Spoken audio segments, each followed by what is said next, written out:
Éric Comte s'en va. Enfin, il quitte ce bureau de président pour retourner à ses chères études. Encore quelques papiers à signer et quelques interviews à donner au cours desquelles il explique sa fierté d'avoir réalisé certains projets. Les DUT, l'Institut Confucius, les classes de prépa pour bientôt. En 6 ans, l'Université de la Polynésie française a su s'adapter à la demande du pays et rétablir son image de marque auprès du public, rendre service aux parents qui ne peuvent pas toujours faire face à des études en métropole, tout en ne cessant de s'agrandir et de se moderniser. Un beau travail d'équipe dont il est fier. J'ai été heureux, j'ai beaucoup travaillé, vraiment. Alors, en vivant un peu avec l'université dans la tête, je dirais pas 24 heures sur 24, mais presque. Ça a été très intéressant de pouvoir réaliser des projets. Parce que ce qui m'intéresse dans la vie en général, c'est d'avoir des projets, bien sûr, et d'avoir les moyens de les faire. L'homme a aussi quelques regrets. La bibliothèque n'a pas encore été rénovée et agrandie et l'enseignement à distance est à la traîne. Il laisse ses projets à son successeur et va retrouver son laboratoire.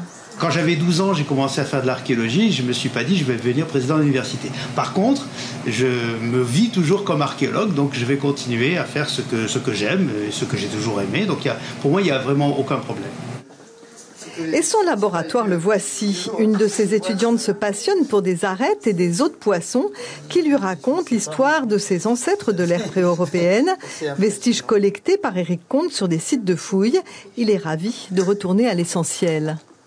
Je n'ai pas abandonné mon laboratoire. J'ai eu des étudiants, on a fait des projets, on a publié, même si, évidemment, j'avais beaucoup moins de temps à y consacrer. Vous allez retourner sur le terrain ?